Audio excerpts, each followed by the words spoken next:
É a cidade esburacada e o povo vivendo mal. Mas quando a coisa fica preta, eu invento uma micareta e faço aquele carnaval. Trago o conjunto da Bahia, pago mais do que ele merece. Se pagar 100, digo é 500, desviando os 400, meu saldo bancário cresce. Aí o povo esquece tudo e no embalo desse som a cidade fica feliz. E ainda tem gente que diz, eita que prefeito bom. A cidade fica feliz e ainda tem gente que diz, eita que prefeito bom.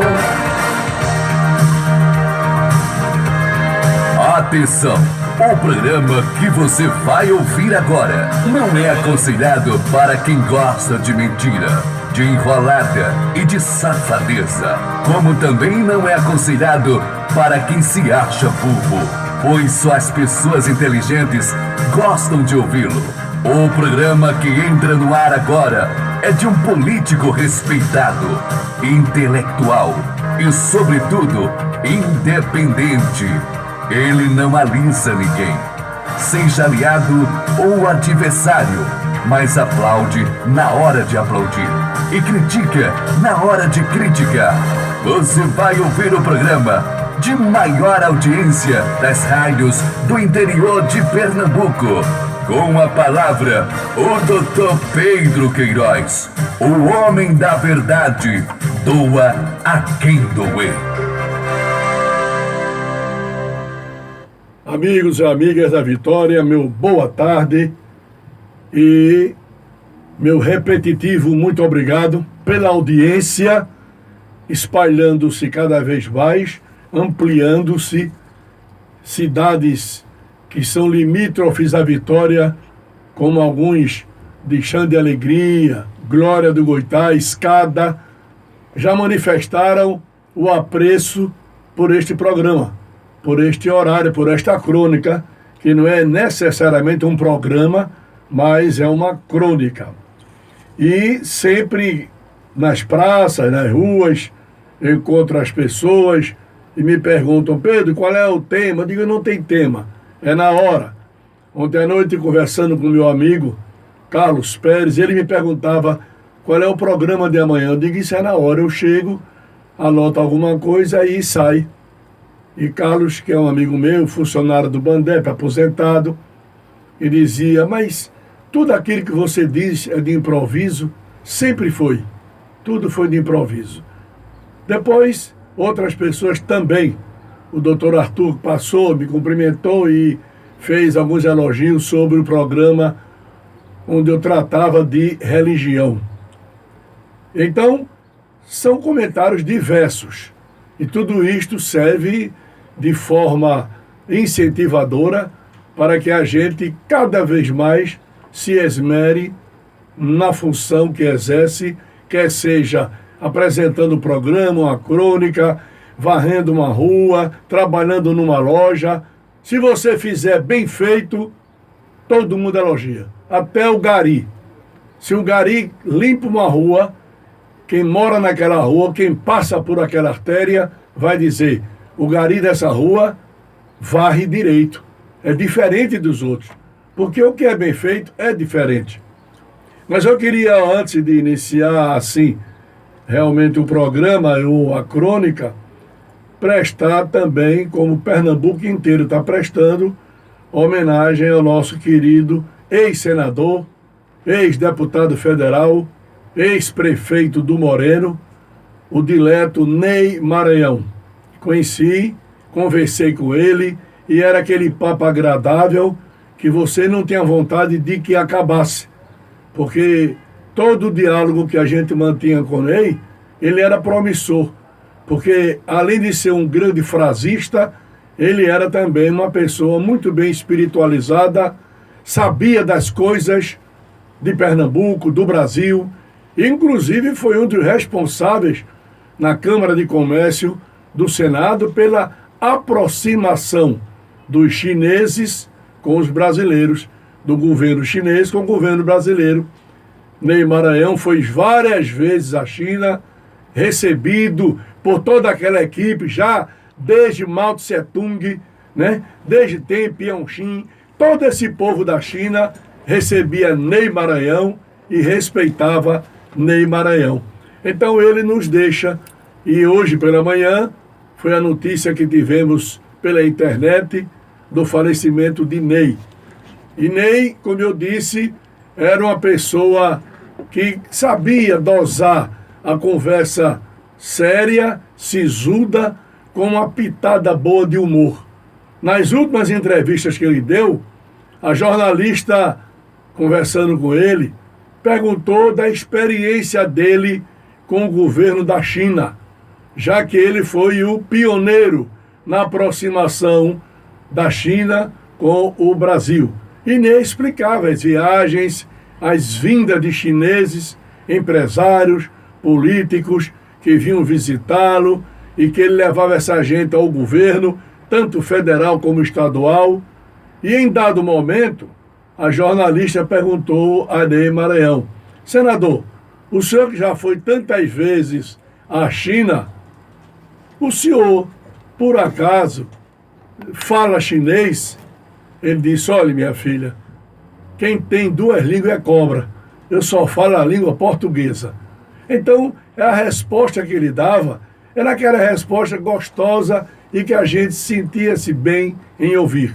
Daí, eu quero mandar meus pêsames, não só eu, mas toda a família vitoriense, como Pernambuco, hoje depoimento de Jaba Vasconcelos, de Gustavo Krause e tanta gente sobre Ney Maranhão, e eu também me associo a todos para dizer à família que valeu a pena ter conhecido Ney Maranhão e valeu a pena Ney Maranhão ter vivido, porque foi uma semente muito boa. E era um homem de posição, um homem que não se vê com facilidade no dia de hoje. O que a gente mais vê hoje é o povo trepado nos muros. Ninguém quer tomar posição. Eu me lembro daquele impeachment de Collor, quando Ney Maranhão ficou ao lado dele toda a época, todo o tempo. Ficou ao lado de Collor e então, mesmo com a pressão das ruas, ele não cedeu. Permaneceu ao lado do ex-presidente Fernando Collor, de quem continuou amigo. Trabalhava, inclusive, no gabinete do senador Fernando Collor. Mas aqui vai a nossa saudade e o nosso respeito pela figura de Ney Maranhão. Eu também quero mandar um abraço para meu amigo Pimenta, que está me ouvindo agora. Ontem falei com Silvio, filho de Pimenta. Pimenta é ouvinte desta emissora e ouvinte especial da Crônica de Pedro Queiroz. Então, Pimenta e toda a sua família, o meu abraço e o meu muito obrigado pela audiência, que você não abre mão desse horário. Fica me aguardando, conforme seu filho relatou ontem a mim. Então, um grande abraço para Pimenta. Mas, um dia desses eu falei, porque me pediram, sobre as religiões. E eu expliquei. Algumas religiões, não podia falar sobre todas, mas fiz assim um rápido levantamento sobre as 10 maiores religiões. E cada uma delas eu apontava não só a doutrina, mas também a quantidade de adeptos. E eu observei também que valia a pena relatar os 10 fatos, na minha visão. Não é que sejam necessariamente esses fatos, mas esses dias, esses acontecimentos, os 10 mais importantes da humanidade. E eu, fazendo algumas leituras, verifiquei, por exemplo, o Código de Hammurabi, que foi de 1760 a.C.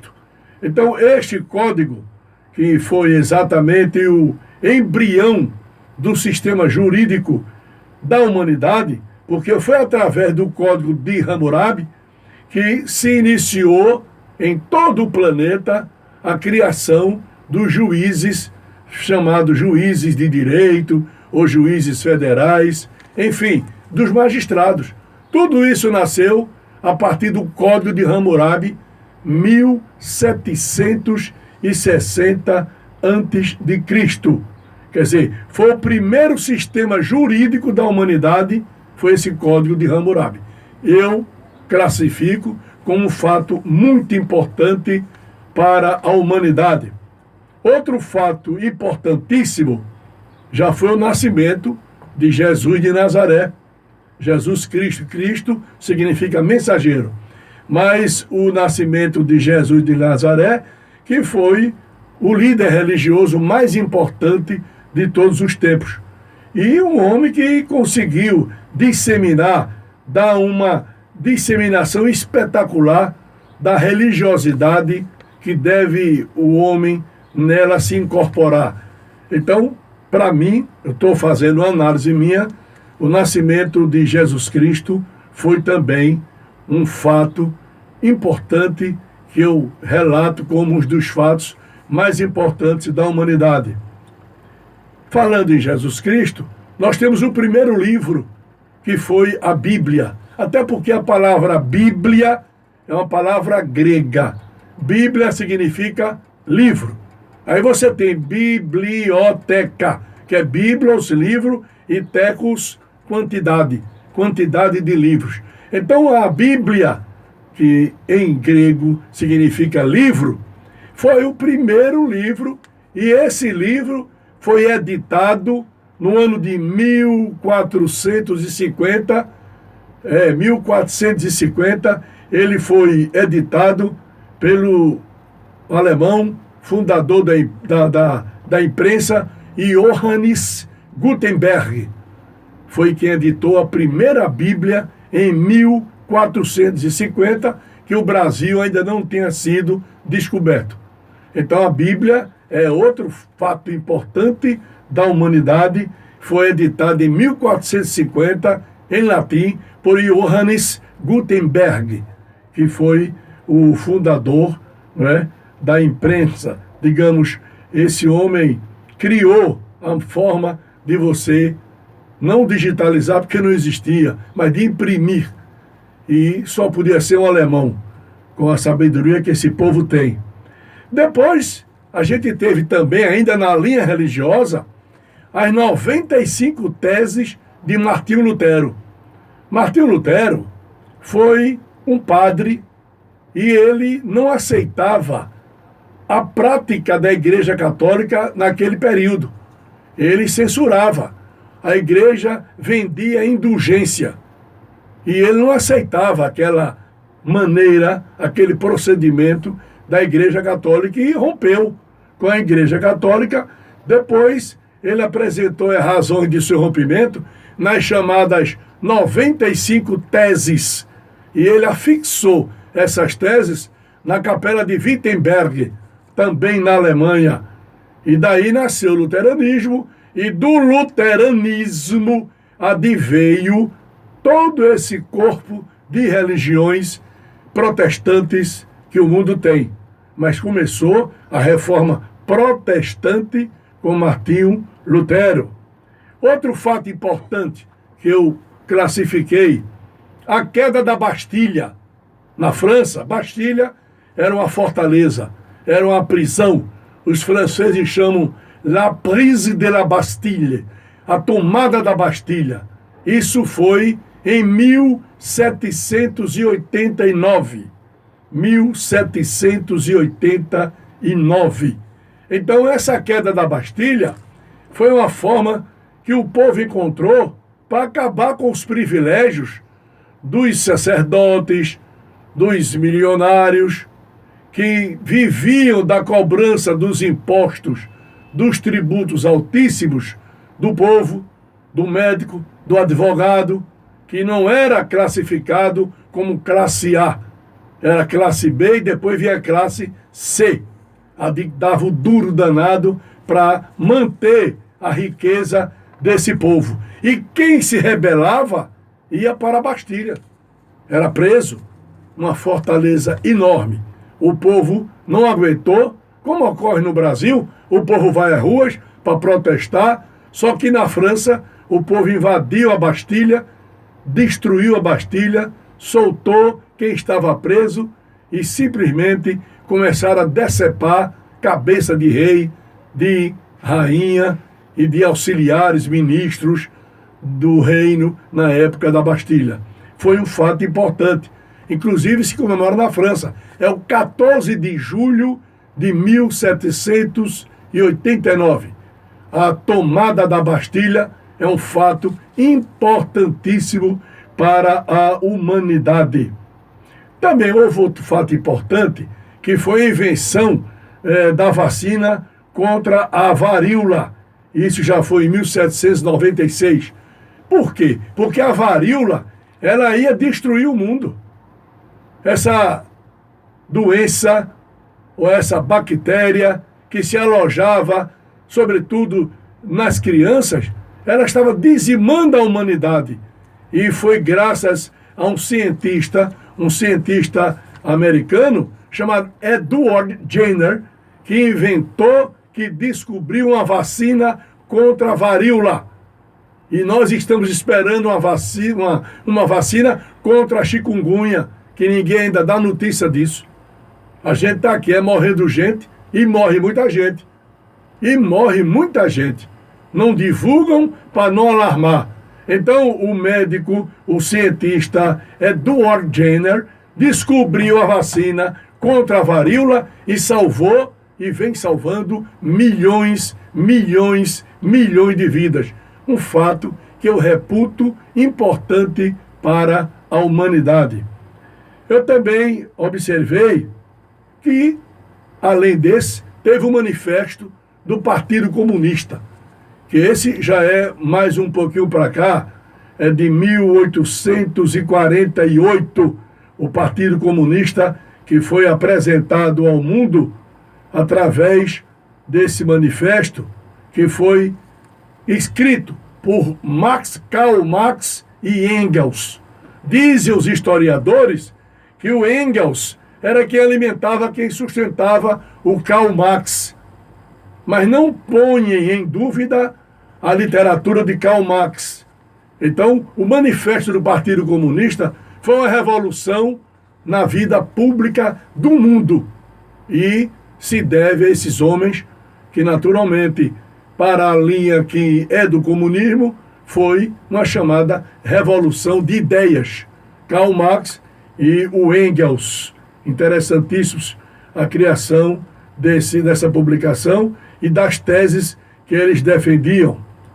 Também eu observo que uma das coisas importantes da humanidade, isso já em 1876, foi a transmissão, as primeiras palavras transmitidas por um telefone. E quem é que deu esse telefone? Foi o Alexander Graham Bell, com 29 anos de idade. Esse rapaz deu ao mundo o direito de se ouvir alguém pelo telefone. Hoje é muito fácil. Acha, quem está ouvindo diz, mas que bobagem. Hoje eu li, mas é muito bom dizer isso hoje. Quero ver inventar, como Alexander Graham Bell, com 29 anos, ele inventou o telefone. Um fato importante para a humanidade. E, como eu estou observando, temos outros fatos. Por exemplo, a teoria da relatividade. O que danado é isso que Pedro está falando? É uma teoria onde a energia, que é igual ao movimento, ao tempo, que são simultâneos, foi criada pelo maior cientista que o mundo já viu. O maior cientista que o mundo já viu, chamado Albert Einstein, alemão. Esse homem criou, que a energia é igual a mc ao quadrado, chamada teoria da relatividade. Como Pedro Queiroz tem ouvinte inteligente, eu não posso estar dizendo bobagem aqui, só posso falar de coisa inteligente. Então a teoria da relatividade foi de Albert Einstein, que é apontado como o maior cientista do mundo. Já esteve no Brasil. Inclusive um fato importante, ele indicou, porque ele recebeu o prêmio Nobel de Física com 40 anos de idade. E depois ele veio ao Brasil, visitar o Brasil, e de uma das vezes ele conheceu o Marechal Rondon, que foi uma das maiores figuras do Brasil. e indicou o nome de Rondon ao Prêmio Nobel da Paz. Rondon não recebeu, porque o Brasil ainda é um país de terceira categoria, não tem a força. Mas o Albert Einstein indicou, fez uma carta ao Prêmio Nobel em Estocolmo, na Suécia, para que se desse o Marechal Cândido Rondon esse Prêmio Nobel. Pouquíssima gente sabe disso. Uma indicação de Albert Einstein. Nós tivemos, naturalmente, você vai dizer, mas Pedro, tem muito fato importante. Tem. Por exemplo, aquele atentado terrorista nos Estados Unidos, em 11 de setembro de 2001, as Torres Gêmeas foram destruídas com mais de 2.000 mortes. Não deixa de ser um atentado que marcou época em desolação de milhões de pessoas quando viram as torres queimando, as Torres Gêmeas lá em Nova York. Eu tive não diria o prazer, a curiosidade de conhecer a torre, não ela erguida, mas já no chão, quando estive em Nova York, fui e observei a tragédia que foi essa torre, as chamadas Torres Gêmeas de 2001, derrubadas pelos terroristas. É um fato também muito importante. Outro fato interessantíssimo, que foi de 1989, no mês de setembro, a derrubada do Muro de Berlim. O Muro de Berlim foi exatamente uns 153 quilômetros de muro que os russos, os americanos, os ingleses e os franceses construíram para dividir a Alemanha em duas, a Alemanha Ocidental e a Alemanha Oriental. Então, um povo que se viu dividido, filho de um lado, mãe do outro, e durou muito tempo esse muro e foi derrubado agora em 1989. O Muro de Berlim marcou a época. Por que isso? Porque a Alemanha, todo mundo sabe, na Segunda Guerra Mundial, quase que ela conquista o mundo. Através de Adolf Hitler, ele conquistou inúmeros países, invadiu, como Polônia, França, bombardeou Londres, ia tomar conta da Inglaterra, e se não fosse a entrada do americano e a entrada da Rússia, e também o cochilo que o Hitler deu ao invadir a Rússia, com aquele inverno de 40 graus abaixo de zero, e ali ele se deu mal, porque ele perdeu para o general Inverno. Não só ele, como Napoleão Bonaparte, há muito tempo atrás, tentou invadir a Rússia e perdeu, porque o inverno era intenso. E o mesmo se deu agora com Hitler. Pois bem, ainda bem, porque senão a gente hoje era dominado pela Alemanha. Não seria de todo ruim, é um povo de muita cultura, o país tinha outra mentalidade, mas o bom é cada qual no seu puleiro. O brasileiro tem que ser governado pelo brasileiro. Mas foi também a derrubada do Muro de Berlim, um fato importante para a humanidade. O homem à Lua. Outro fato. Quem não se lembra da chegada de Neil Armstrong? Neil Armstrong chegou à Lua. Qual foi o ano que ele chegou à Lua? 1969. A assessora de Adeildo está me corrigindo aqui, dizendo, 69. Olha aí. É aqui, quem trabalha aqui é um nível intelectual acima da média. Muito bem, isso foi no dia 21 de julho de 1969 que o homem chegou à Lua. Ora, a chegada do homem à Lua já foi prevista, ela foi antevista, ela foi imaginada há muito tempo atrás, por Júlio Verne, em 1865. E eu tenho esse livro em casa, que me deu Ferdão Barnabé, De la Terre à la Lune, da Terra à Lua, onde Júlio Verne era o visionário. Ele dizia que haveria um foguete, lançaria uma bala, ela seria destina à Lua, próximo à Lua ela se separava e uma parte ia para a Lua e a outra parte ia para o universo se perdia na estratosfera. Pois bem, Júlio Verne previu a chegada do homem à Lua em 1865. E em 1969, o homem chega à Lua. Com aquela célebre frase de Neil Armstrong, quando ele dizia: é um grande passo para o homem e um salto para a humanidade. E foi. Hoje já se vai a Marte. Não o homem, mas já tem os elementos que a NASA consegue juntar, né, e manda foguetes interplanetários para conhecer a NASA. Nós estamos na Terra. A Terra tem 510 milhões de quilômetros quadrados. A Terra. Toda a Terra tem 510 milhões de quilômetros quadrados. Você diz, meu Deus do céu, é muito grande. É. A Terra é o 5º planeta maior desse sistema aqui nosso, solar, que tem Saturno, Urano, Netuno, Plutão, Terra, Marte, Vênus. Então nós temos nesse sistema a Terra com 510. Mas temos planetas como Saturno com 510, mais de 500, com 61 bilhões de quilômetros quadrados. Dá para ser feliz num lugar desse? A Terra tem 510 milhões.